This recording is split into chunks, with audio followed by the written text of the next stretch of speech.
오늘은 두입니다. 구약에서는 신명기서 33장 29절. 이스라엘이여 너는 행복한 사람이로다. 여호와의 구원을 너같이 얻은 백성이 누구냐? 그는 너를 돕는 방패시요 내 영광의 칼이시로다. 내 대적이 내게 복종하리니 내가 그들의 높은 곳을 밟으리로다. 자, 그다음 마태복음 5장 3절. 마음이 가난한 사람은 행복하다. 하늘나라가 그들의 것이다. 아멘. 자, 오늘은 이 구약에서 한 절, 신약에서 한 절 이 두 말씀을 갖고 행복과 죄 없음이라는 주제로 말씀을 드리려고 합니다. 행복 그러면 누구나 다 원하는 것입니다. 모든 인생의 목표는 행복이다 이렇게 얘기할 수 있죠. 그래서 우리는 행복하기 위해서 사는 것이지 그 어떤 것을 위해 행복한 게 아닙니다. 돈을 버는 사람들은 돈이 많으면 행복할 줄 행복하다라고 그렇게 믿기 때문에 돈을 벌려고 그렇게 애를 쓰는 거고요. 또 높은 지위에 오르려고 하는 사람들은 자기가 높은 지위에 오르면 행복할 거다라고 그렇게 생각하기 때문에 그들은 명예를 얻으려고 그렇게 애를 쓰는 겁니다. 또 우리가 행복 그러면 공동체 행복이냐, 개인의 행복이냐, 어느 쪽이 우선이냐? 만약에 공동체 행복을 우선시하게 되면 우리가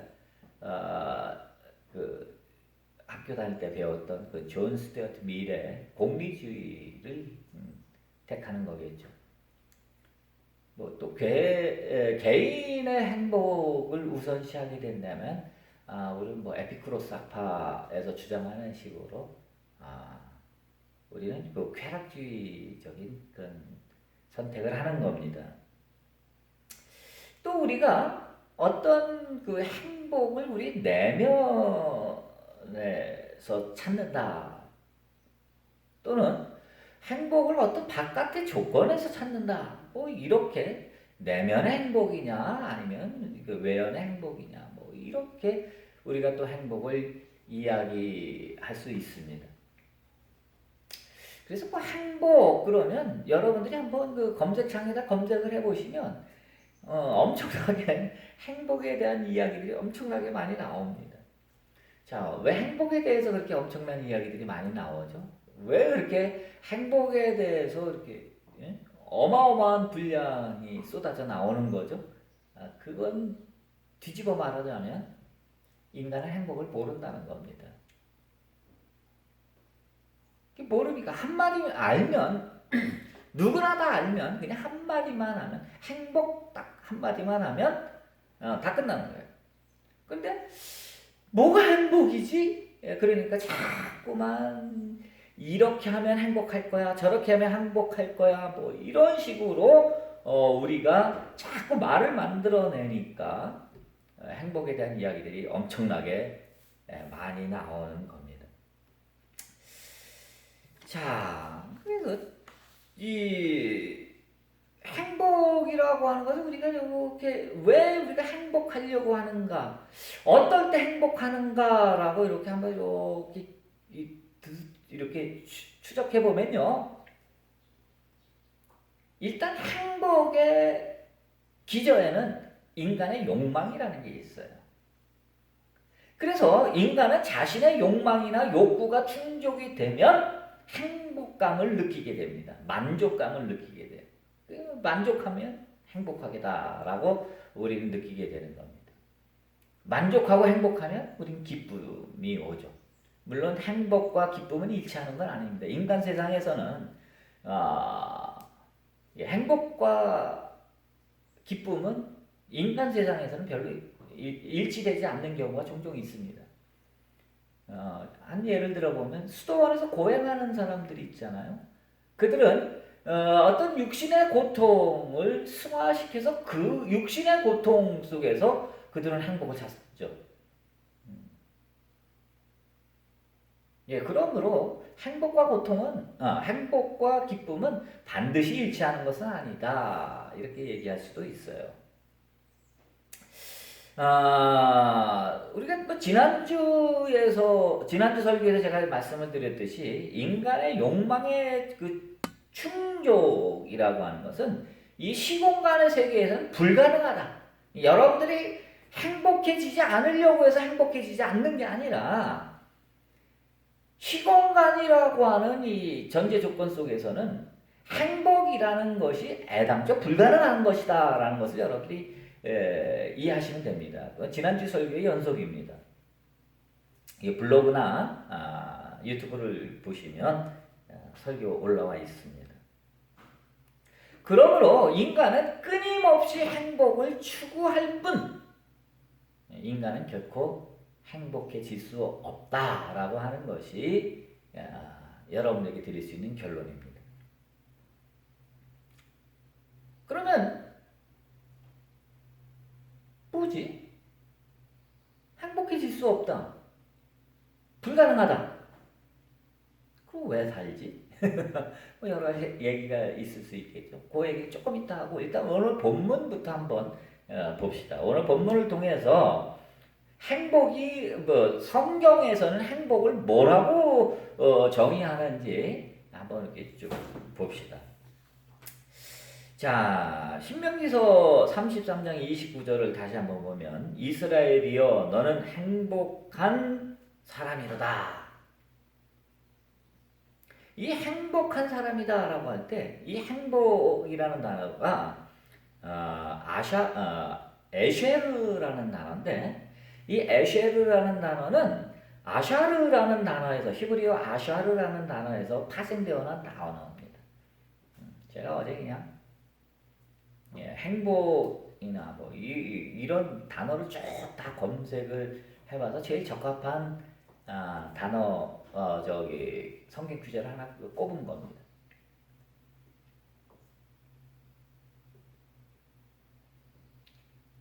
이 행복하다라고 할 때 이 에쉐르라는 단어 우리가 가장 잘 아는 시편 1편 1절에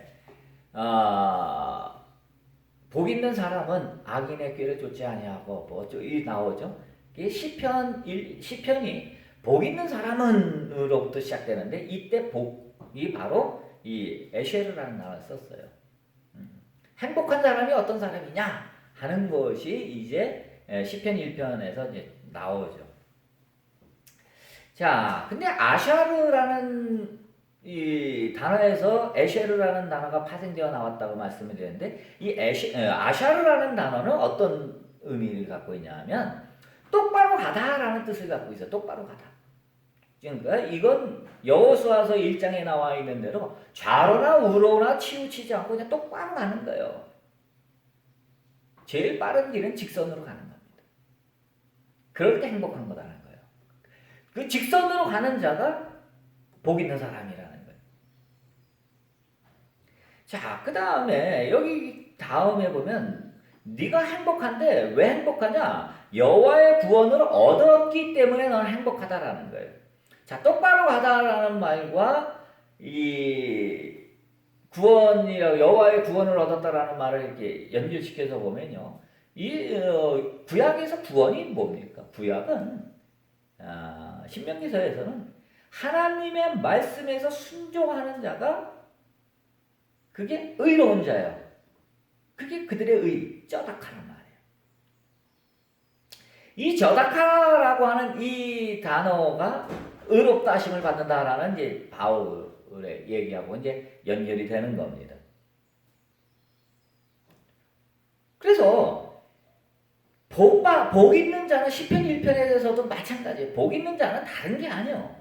하나님을 향해서 똑바로 가는 자가 복 있는 자라는 뜻이에요. 하나님을 향해서 똑바로 가는 자, 세상에 치우치지 않고 좌로나 우로나 치우치지 않고 하나님을 향해서 똑바로 가는 것. 그게 어떤 길이에요? 그게 율법을 지키는 길이란 말이에요. 유대인들은 그렇게 생각하는 거예요. 그게 율법을 지키고 똑바로 하나님을 향해서 이렇게 탁 가는 자. 이게 바로 복 있는 자고, 이럴 때 인간의 행복이 이루어진다라고 하는 것이 구약의 핵심적인 내용입니다.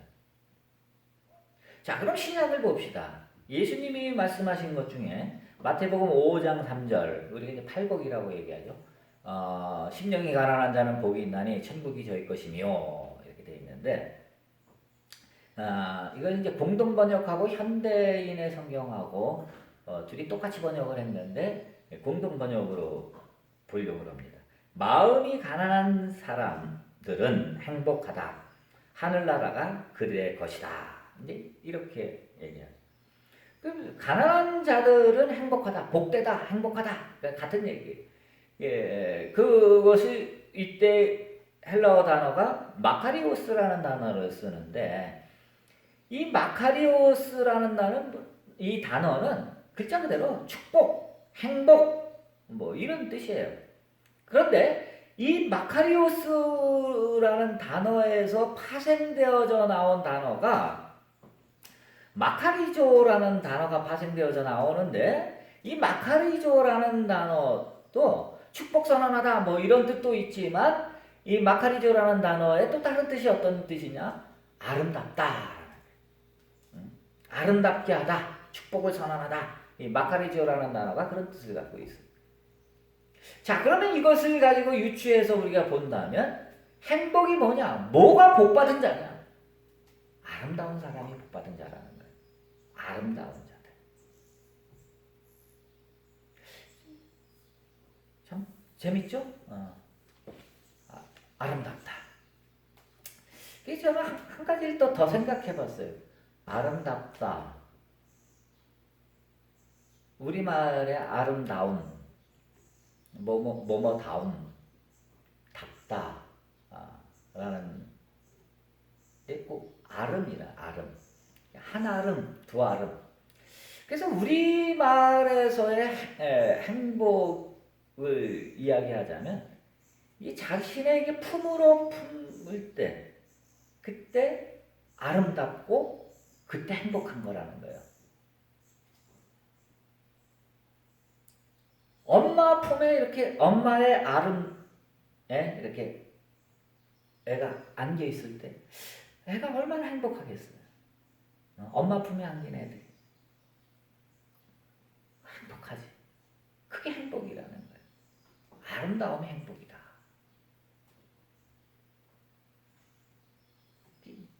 내가 이렇게 끌어안을 수 있을 때 이게 행복이요. 내가 끌어안지 못하는 것은 불행이요. 즉 내가 이렇게 뭐든지 이렇게 딱 끌어안으면 이게 행복해지는 건데, 이거 끌어안지 못하면 행복하지 못하죠. 돈이 없어서 아파트를 못 사. 아파트 값은 계속 오르는데 아파트를 품에 안지 못하니까 불행한 거지. 근데 아파트를 탁 품에 안았어. 샀어. 그 순간만큼은 행복하죠. 원하던 차를 샀어. 행복하지. 원하는, 사랑하는 연인 품에 안았어. 얼마나 행복해. 네? 그런 얘기입니다. 그래서 그러므로 우리가 이 아름답다라고 하는 말, 마카리조라는 이 단어와 우리말을 이렇게 연결시켜도 행복이라는 게 뭔지 우리가 감이 올 겁니다. 하지만 제가 처음에 뭐라 그랬죠? 인간은 결코 시공간 안에서는 행복할 수 없다는 거예요. 왜? 시간이 계속 지나가. 죽을 때까지 품에 안고 살 수가 없어. 왜? 시간이 지나면서 공간이 변해.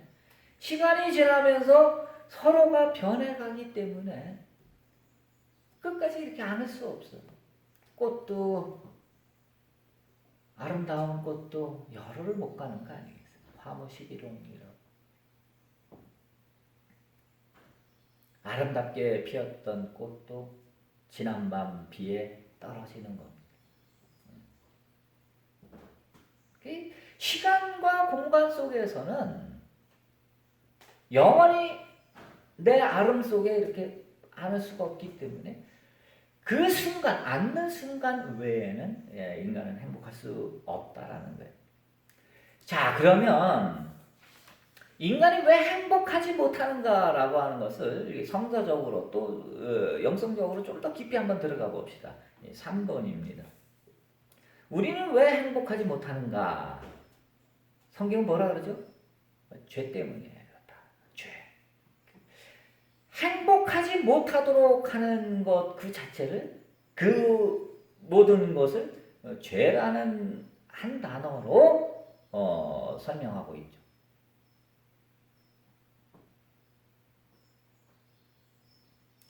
우리는 때때로 죄의식을 느낍니다. 남에게 손해를 끼쳤을 때 이제 죄의식을 느끼게 되죠. 근데 이 죄의식, 이 죄라고 하는 것을 이렇게 보면요, 상대적인 겁니다. 상대적인 거예요. 즉, 죄 중에 제일 무거운 죄가 살인인데, 사람을 죽이면 우리는 가장 큰 죄를 졌다라고 생각해요. 그런데 한편으로는 사람을 많이 죽이면 많이 죽일수록 영웅이 되는 사람도 있어. 전쟁터에서는 사람을 많이 죽이면 많이 죽일수록 영웅이 되는 거예요. 그게 뭐예요? 똑같이 사람을 죽였는데 한쪽에서는 영웅이 되고 한쪽에서는 뭐 죄인이 되고 철천지 원수가 되는 거예요. 이 얘기는 뭐죠?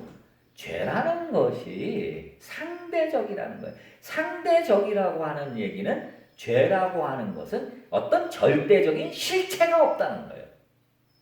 죄는 실체가 있는 것이 아니라 죄라고 하는 감정, 느낌만이 존재하는 거예요. 의식만이 존재하는 거예요. 죄라고 우리가 관습적으로 이해하고 우리가 학습되어 온 그런 생각만 있는 것이지 실제로 죄라고 하는 것은 존재하지 않습니다. 하지만 인간은 이 감정적으로 이성적으로 인간의 어떤 생각과 마음과 의식으로 죄라는 것이 실제한다라고 인간이 믿기 때문에 우리는 죄의 문제가 끝끝내 우리를 괴롭힙니다. 자, 4번으로 갑시다.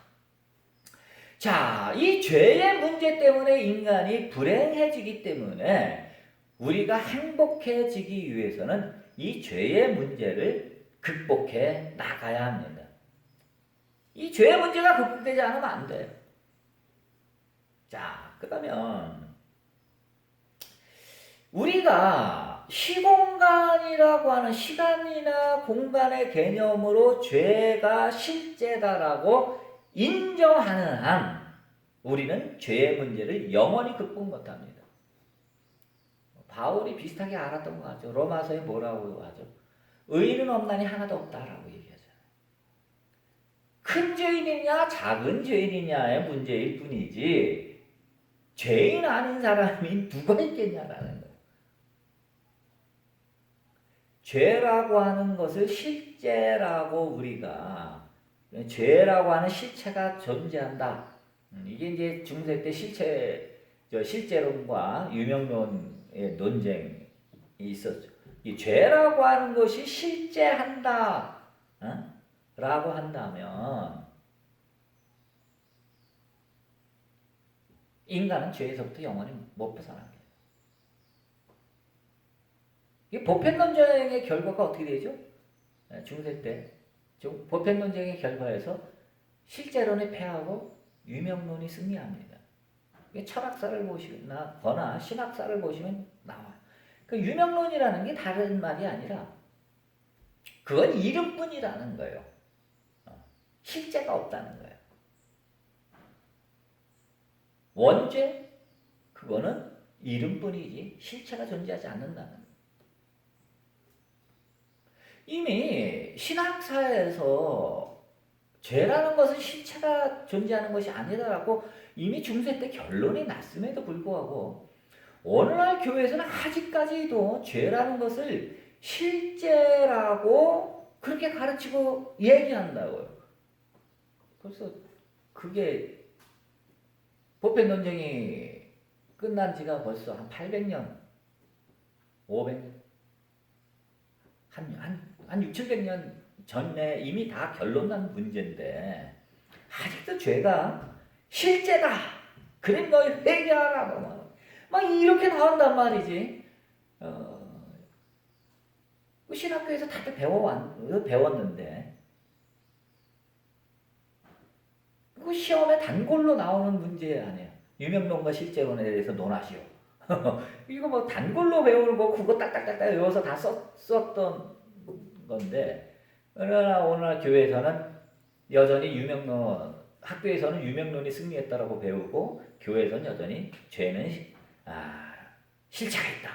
죄라는 실체가 존재한다라고 그렇게 얘기합니다. 참 아이러니죠. 성직자는 솔직할 수 없는 이건 뭐 기독교뿐만이 아니라 모든 종교에서 말하는 성직자들은 솔직할 수 없는 그런 사람들입니다. 자신들도 지키지 않은 것을 지키라고 요구하고 자신들도 하지 않은 것을 하라고 요구하고 또 이미 결론난 이야기도 편리에 따라서 왜곡시키기도 하고 그렇습니다. 자, 어쨌든 우리가 죄라고 하는 것이 시공간 안에서는 실제한다라고 그렇게 믿을 수밖에 없어. 왜? 시공간 안에서는 각종 사건이 벌어지고 사건에 대한 어떤 감정이, 느낌이 우리에게 존재하기 때문에. 그래서 시공간 안에서는 죄의 문제는 영원히 해결되어질 수 없다라고 하는 겁니다. 자, 그러면 5번으로 갑시다. 그러므로 이 죄의 문제를 극복하려면 시공간 안에서는 뭐 유명론이다 실제론이다 아무리 논쟁해도 이 문제는 해결되지 않습니다. 그건 뭐 철학 논쟁이죠. 철학과 신학적인 논쟁일 뿐이에요. 그건 뭐 교리 논쟁일 뿐이에요. 그건 뭐 서로 떠도 유명론이 승리했다고 해서 죄라는 게 없다라고 얘기한다고 한다면 그거 믿을 사람 아무도 없죠, 사실. 왜? 자기 속에 죄의식이 있고 죄책감이 누구든지 있는데 그거 없어 라고 얘기하면 시공간 안에서 살아가는 사람은 그걸 받아들일 수가 없죠. 그러므로 죄를 극복한다라고 이야기할 때는 시공간 차원에서가 아니라 영혼의 차원에서 우리 하나의 차원에서 그것을 이해해야만 죄의 문제를 극복할 수 있는 겁니다. 시공간 안에서 죄의 문제를 극복하는 거 불가능한 거예요. 영혼의 차원에서 하나의 차원에서만 가능한 겁니다. 바로 여기에 구원의 길이 있는 겁니다. 자, 그럼 다시 한번 얘기해 봅시다. 시공간 안에서 죄의 문제를 극복하려면 어떻게 돼야 되죠? 죄 사함을 받아야 되는 거예요. 이거 바울의 속죄론이 대표적인 얘기입니다. 기독교에서는. 바울의 속죄론이 그렇게 되어 있어요. 시공간 안에서 죄의 문제를 해결하려면 그 바울은 뭐라고 얘기하냐? 죄 사함을 받으라라는 거예요. 그 죄 사함을 어떻게 받느냐? 유대교의 속죄 제사 대신 속죄양 대신 십자가에 달린 예수님 그 예수님의 피로 구원받는다는 거예요. 속죄양을 바쳤을 때 속죄 제사를 드리면 죄가 사해지는 것처럼 십자가의 위에서 흘린 예수의 피로 우리의 모든 죄가 사해지고 우리는 구원을 받는다라는 그런 얘기잖아요. 시공간 안에서는 죄의 문제를 해결할 수 있는 길은 죄사함밖에 없어요. 그래, 죄사함 받았어. 그리고 또 죄 안 짓습니까? 또 짓잖아. 그러니까 뭐라 그러죠? 죄사함 받으면 죄사함 받았다는 체험을 하면 구원받았다. 한 번 구원은 영원한 구원이다. 다시 죄를 짓더라도 다시 구원 이전으로 추락할 수 없다. 뭐 이런 얘기도 나오고 별의별 얘기가 다 나오게 되는 겁니다. 시공간이라고 하는 선형적 시간의 그 사고 체계에서는 이 정도 이야기밖에는 할 게 없어요. 그게 바로 그걸 아주 명쾌하게 분석하고 명쾌하게 증명해낸 바울이 아주 위대한 종교적 천재죠. 영성적 천재가 아니라 종교적 천재입니다. 바울은. 자, 이에 비해서 예수님은 어떻게 얘기합니까? 예수님은 시간 차원이 아니라 하나님 나라 차원에서만 이 문제를 해결할 수 있다는 것을 아신 거예요. 그래서 예수님의 그 영성적인 메시지는 아주 단순해요. 죄 사함이 아니라 죄 없음이 구원이라는 거예요. 죄 없음. 참 이거를 우리가 참 이해하기가 쉽지 않다는 건 저도 알아요. 왜냐하면 저도 죄 사함이 아니라 죄 없음이라고 하는 이거를 깨닫기까지 참 많은 시간이 지났기 때문에 쉽지 않다라고 저도 생각을 해요. 제 설교 듣는 분들이 얼마나 참 힘드시겠나라는 생각도 합니다. 죄 없음. 자, 어떨 때 죄가 없죠? 사건 자체가 없으면 죄가 없는 거예요.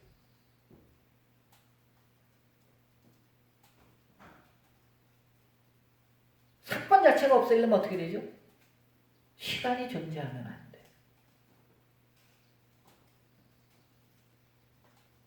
시간이 존재하지 않는 게 뭐죠? 영원이에요. 그게. 그래서 하나님 나라는 영원한 나라예요. 영원한 나라, 순간밖에 없어. 지난주에 말씀드린 대로 시작과 끝이 동시에 존재해. 시작과 끝이 동시에 존재하니까 이벤트가 일어날 일이 없지. 사건 자체가 없는 거예요. 따라서 죄 자체가 존재하지 않는 거예요. 그래서 죄 사함이 아니라 죄 없음이라는 거예요. 죄 없음. 이것은 영원이라는 영원 안에서만 가능한 겁니다. 이것에 대해서는 인간의 인식 구조로는 도저히 죄 없음을 인식할 수 없어요. 다만 논리적으로 그렇다라고 얘기할 수는 있어도 인간이 인식할 수는 없어요. 인간의 오감으로는 인식할 수가 없어요. 그럼 어떻게 해야 되냐? 영원의 나라에 들어가는 길밖에 없는 거예요.